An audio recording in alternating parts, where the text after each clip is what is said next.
Tingin nyo guys, bakit hindi ako makatulog? May kasama ko ditong baka. Baka matulog. Kita nyo, narinig nyo. Oh, kita nyo yung katabi ko. Kung ito yung katabi nyo guys, makakatulog ba kayo kaagad? Oh, papakita ko sa inyo guys ha. Lakas nyo umilik.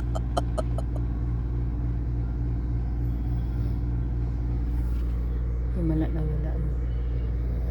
O yun, narinig nyo. Diba?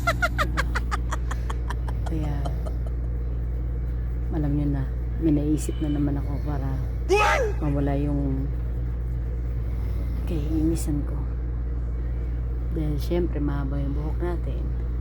Ito gagawin ko guys. Tignan nyo.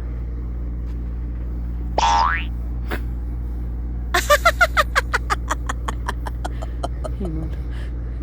Antok ka kasi. O diba? May epekto pala yun, no? Takpan pala ng buhok para mawala yung hilik. O diba? Narinig niyo pang humihilik guys. Wala na. Hindi na humihilik, diba? Ano, diba? Maganda pala yung ganito, no? Oh, may narinig ba kayo? Hindi na humihilik. Oh, alam niyo na ako ng teknika. Mabisa gawin yan, ha? Pag humihilik yung kapartner ninyo at katabi ninyo, yan ang gawin nyo. Takpan kapag mahaba yung buhok ninyo.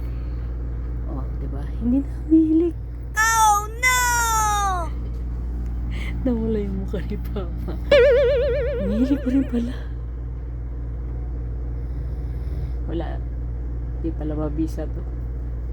Ulitin ko guys ah.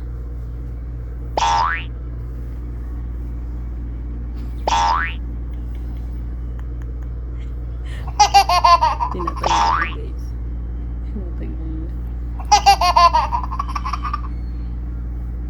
Tinatanggal. Oh no!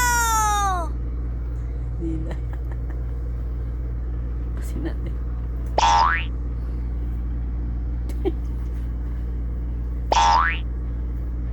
Ayaw na. Sobrang antok na to. Sobrang antok na guys.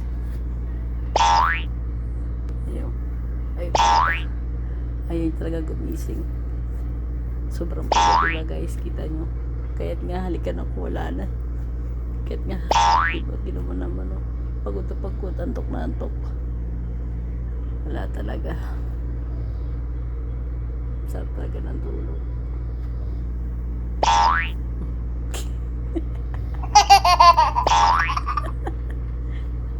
Ito gagawin natin.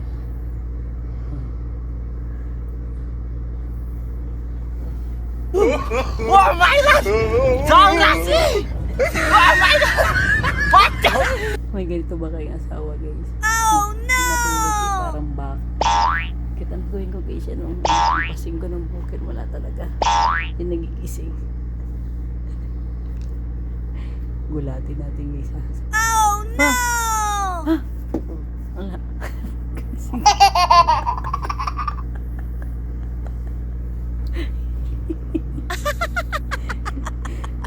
Kaya alam nyo na guys ha, yun ang tamang pagising sa mga asawa nyo, malalakas humili.